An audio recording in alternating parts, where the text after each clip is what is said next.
Chapter 1. Leaving Liz Cheney alone in the dimly lit hallway, the mahogany door of Senator Schumer's office clicked shut, leaving Liz Cheney alone in the dimly lit hallway, her breathing shallow, her pulse hammering in her ears. She had just done the unthinkable. She had begged Chuck Schumer for help. The very thought made her stomach churn, but she had no other options. Elon Musk was coming for her, and his weapon of choice wasn't a lawsuit, a smear campaign, or a political hit job. It was something far worse. It was the truth. Cheney had always been a fighter, had stood her ground against the most vicious of attacks. But this was different. This was personal. This was targeted. And worst of all, it was working. "A witch hunt," she had rasped, the words barely escaping her lips, the admission burning like acid in her throat. Musk is behind it. He's weaponizing his platform to destroy me. She had watched in horror as Musk's empire, his vast network of influence, his millions of devoted followers, his unrelenting ability to control the news cycle with a single tweet, had turned its gaze on her. First came the leaks, then the investigations, then the headlines. What had once been political whisperers had become a roaring inferno, and she was caught in the center of it, unable to escape.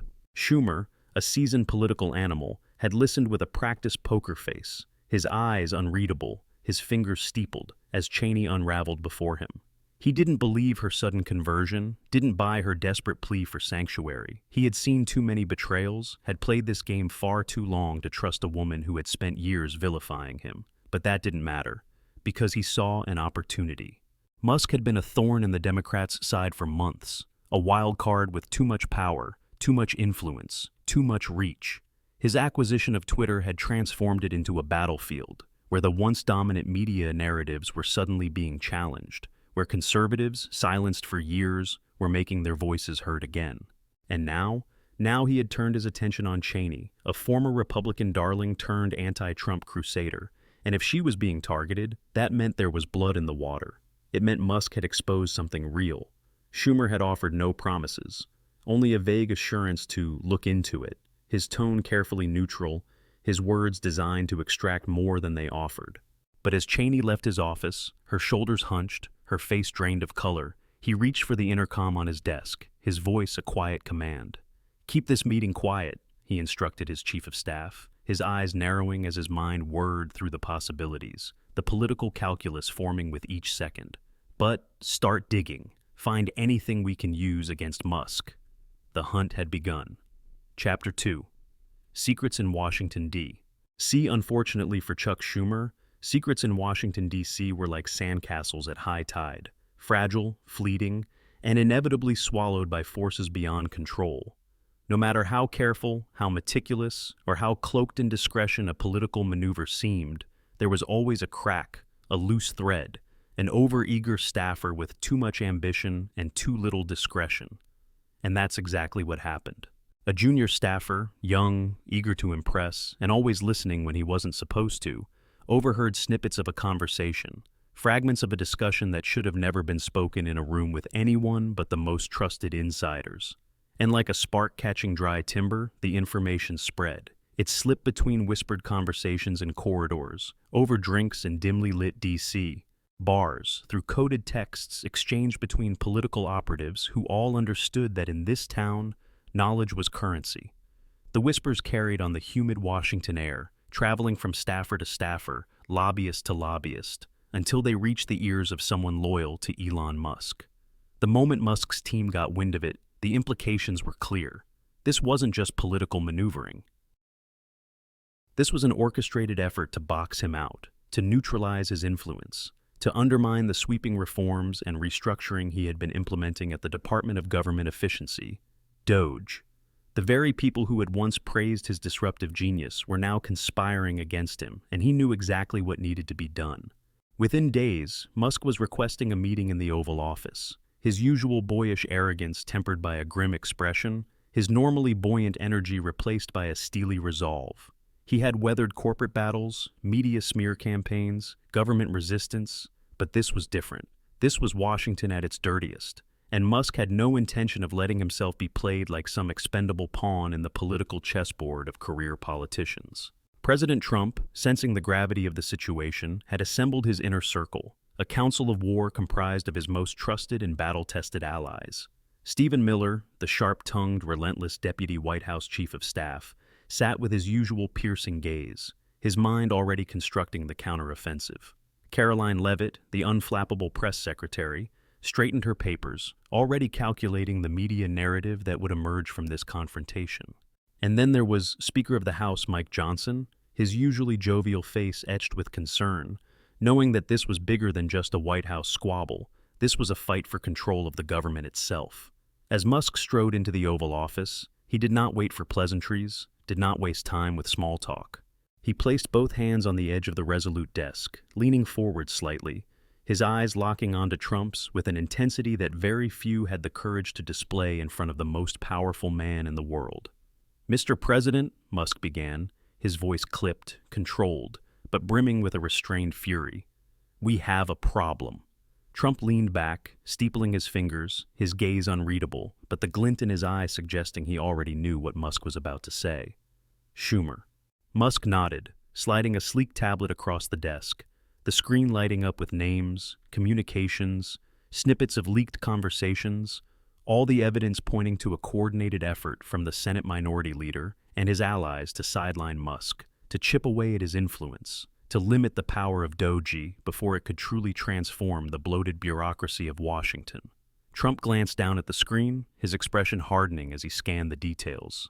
He had always known that Schumer and his allies would try to sabotage his administration at every turn, but this was brazen. This was a direct attack on the reforms he had promised the American people, on the very person he had entrusted to bring efficiency and accountability back to the government. "They're trying to choke me out, Mr. President," Musk continued, his jaw tightening. "They want to neuter Doge before we've even finished the restructuring. This isn't about policy. This is about control." Trump exhaled sharply, setting the tablet aside. He looked to Miller, who had already begun scribbling notes, formulating the next steps, his mind racing to weaponize this revelation into a counteroffensive that would crush Schumer's plans before they could come to fruition. "So, what's the move?" Trump finally asked, looking around the room, his voice carrying the weight of a battlefield general seeking the best strategy to destroy his enemies before they could strike again. Miller spoke first, his voice crisp and precise, the tone of a man who had spent years perfecting the art of political warfare. "We go public. We expose them. We show the American people exactly how the swamp operates. We frame this for what it is, an attempt to sabotage one of the most successful government reform efforts in history. We make this about corruption, about career politicians protecting their own interests. We put the pressure back on Schumer. We force them to justify their actions." Leavitt nodded, already envisioning the press strategy, knowing exactly which headlines needed to be written, which networks needed to be fed information, which surrogates needed to be sent out on the attack. "We control the narrative. We make this about jobs. We make this about waste burn. We make this about the bureaucrats Schumer is defending. Americans hate bureaucrats. We lean into that." Musk, his frustration momentarily giving way to admiration, smirked. "I like it. We force them to fight on our terms. We don't play defense, we go on the offensive." Trump nodded approvingly, his mind already 10 steps ahead. "Schumer thinks he's untouchable. Let's remind him that he's not." The room hummed with a shared understanding, a silent agreement that this wasn't just another political battle. It was a war for control over the future of the government itself. If Schumer and his allies wanted to fight dirty, Trump and his team would fight smarter, harder, and with every tool at their disposal. And as Trump sat back, watching the storm he was about to unleash, he knew one thing for certain. Schumer had made a mistake he wouldn't live down anytime soon. Chapter 3. Trump declared, slamming his hand on the resolute desk. "Mr. President," Musk began, his voice low and serious, his usual easy confidence replaced with steely resolve, his hands clasped tightly together as he leaned forward. "I have learned of a disturbing plot orchestrated by Senator Schumer and, unbelievably, Liz Cheney. They are attempting to weaponize the government against me." The room fell into an intense silence, the weight of Musk's words settling like a dense fog over the Oval Office. The air, already heavy with the scent of fresh coffee and polished mahogany, felt charged, electric. Trump's eyes narrowed, his jaw tightening with each revelation, his fingers tapping rhythmically against the resolute desk as he processed what he was hearing. Musk laid out the details he had gleaned, the clandestine meeting, the whispers of impeachment, the desperate plea for help from those who sought to take him down. He described how Schumer and Cheney, two figures from opposite sides of the aisle, had found common ground in their mutual distrust of him. They saw him as a threat, not just to the political establishment, but to the balance of power itself. His acquisition of Twitter, his rapid disruption of government contracts, his influence over cutting-edge technology, his pushback against bureaucratic inefficiencies, all of it had made him a target. Trump listened intently, his knuckles whitening as he clenched his fists, the sheer audacity of their plan igniting a fire inside him that had long burned for his political enemies. Cheney had already been cast out by the party, yet here she was, scheming once again. And Schumer, a career politician, a relic of the swamp, pulling strings behind closed doors to destroy anyone who didn't play by their rules. "This is an outrage," Trump declared, his voice rising, his fist slamming onto the resolute desk with a force that sent a stack of briefing papers fluttering to the floor. "They think they can get away with this? We will expose this for what it is, a blatant attempt to silence dissent and undermine the will of the people." Stephen Miller, standing rigidly beside the fireplace, a dossier already in hand, spoke up. "Mr. President, we have seen this playbook before. They did it to you. They tried to do it to Kavanaugh. They used it against Flynn, Bannon, and countless others. Now, they're coming after Musk. They see power slipping from their hands, and they're desperate." Musk nodded, his face unusually grim, his typical charismatic smirk nowhere in sight. "I have no doubt that if they're willing to discuss impeachment in secret, they're willing to go further. Regulatory scrutiny, IRS audits, frozen government contracts, media hit pieces, you name it. They'll pull every lever at their disposal. This isn't just politics, Mr. President. This is war." Speaker Mike Johnson, typically one to balance optimism with realism, now looked deeply troubled, his usually jovial face lined with concern. "We can't let this stand," he said, shaking his head. "The American people won't tolerate a weaponized government being used against its own citizens. Musk is an entrepreneur, a private citizen, and they're conspiring to destroy him because he won't play their game. This is bigger than politics. It's about freedom." Trump leaned back, taking a deep breath, his mind racing through the implications, the strategy, the counterattack. He knew that if Schumer and Cheney were truly conspiring in secret, they wouldn't stop at Musk. This was about sending a message. Control the billionaires, control the innovation, control the narrative. But Trump wasn't about to let them win. "Here's what we do," he said finally, his voice lower now, more deliberate, his tone shifting from outrage to calculation. "We don't just expose them, we go on offense.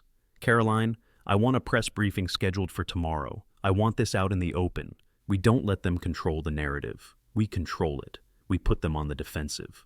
Caroline Leavitt, ever poised and ready, nodded. "I'll prepare a statement, Mr. President. We'll frame this exactly as it is.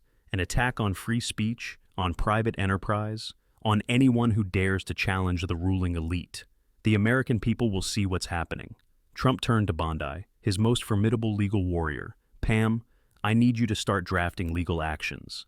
If there is even a hint of government overreach, of collusion between lawmakers and regulatory agencies to target Musk, we need to be ready to strike first." Bondi, always 2 steps ahead, already had her notepad out. "Mr. President, we can subpoena communications, request internal records, demand transparency. If Schumer or Cheney left even the slightest paper trail, we'll find it."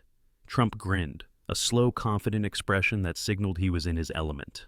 "Musk," he said, turning to the billionaire, "I want you to be bold. I want you to fight back. Keep speaking. Keep pushing. Keep innovating. They want to take you down because you refuse to bow. So, we don't just defend, we advance." Musk met Trump's gaze, his own resolve hardening. "They picked the wrong guy to come after," he said. "I won't be intimidated, and I won't stop." The room hummed with a newfound energy, a sense that battle lines had been drawn, that Washington's power players were once again preparing for a fight that would define the future. Trump thrived in chaos. Musk thrived in disruption. And together, they weren't just going to defend themselves, they were going to dismantle the very system that had tried to destroy them. Chapter 4, Mr. President, we need a multi-pronged approach. Stephen Miller, ever the strategist, wasted no time in laying out the battle plan. "Mr. President, we need a multi-pronged approach," he said, his voice sharp, calculated, his mind already racing through contingencies. Legal challenges, public exposure, and congressional oversight. We need to hit them from all angles. If they think they can conspire behind closed doors to silence one of the most influential voices in the world, they have another thing coming. His intensity filled the room, the air thick with the weight of what they were about to unleash. Trump nodded, his fingers drumming on the resolute desk, his face unreadable but his mind already made up. "Mike," he said, turning to Speaker of the House Mike Johnson, his voice laced with the authority of a man who had been through countless political battles. "I need you to launch an investigation in the House. Get to the bottom of this. No stone unturned. I want subpoenas. I want public hearings. I want Schumer and Cheney dragged into the sunlight, forced to answer for what they've done. No more backroom deals, no more playing games. This is war." Johnson, his normally affable demeanor replaced with a grim determination, nodded. "Mr. President, consider it done. We'll put together a select committee and start issuing subpoenas immediately. This is an abuse of power, plain and simple. If the Democrats want to use the government to target their political enemies, then it's time the American people see exactly how they operate." Trump then turned to Caroline Leavitt, his unflappable press secretary, a woman who had handled the media circus with a level of poise and precision that even Trump himself admired. "Caroline, I want you to prepare a statement for the American people. Expose Cheney's treachery, Schumer's manipulation, and their attempt to silence Elon. Make sure they understand the stakes. This isn't just about Elon. It's about freedom of speech and the integrity of our democracy." Leavitt, already jotting down notes, nodded sharply. She knew the power of a narrative, knew how to frame the message so that it resonated not just with Trump's base, but with every American who feared government overreach, censorship, and the weaponization of political power. She would make sure the people understood that this wasn't just about Elon Musk being a billionaire targeted for his influence. This was about a dangerous precedent, a coordinated effort to suppress dissent, an assault on the very foundation of free speech itself. She got to work immediately, crafting a powerful narrative that painted a vivid picture of Cheney, a disgraced politician seeking refuge in the arms of her political enemies, a woman willing to betray her own party just to remain relevant.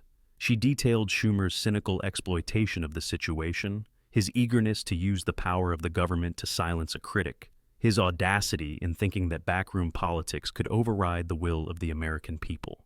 She highlighted Trump's unwavering commitment to defending free speech, his relentless fight against political persecution, and his promise to stand against the forces that sought to suppress voices simply because they disagreed with the establishment. As Leavitt fine-tuned the statement, Miller was already reaching out to trusted conservative media allies, preparing the counteroffensive that would turn the tide against Schumer and Cheney before they even knew what hit them. Within hours, conservative news networks, social media influencers, and talk radio hosts were armed with the message, hammering home the dangers of what had just been uncovered. And then came the Trump tweet that sent shockwaves through Washington. "Schumer and Cheney caught plotting to silence @Elon Musk. This is the biggest attack on free speech in American history. Democrats are terrified of the truth. We will expose them. Investigation coming. Stop the silencing." The reaction was immediate, electric, uncontrollable. The left scrambled to contain the fallout, denying any wrongdoing, dismissing the leaks as misconstrued. But the damage had been done. The narrative had shifted. Elon Musk, never one to shy away from controversy, took to X, formerly Twitter, responding with a single, pointed message that amplified the story even further. Sunlight is the best disinfectant. If certain politicians are conspiring to suppress speech, the people have a right to know. Transparency is coming. The battle had begun, and Trump was once again at the center of it, leading the charge against the very forces that had spent years trying to destroy him.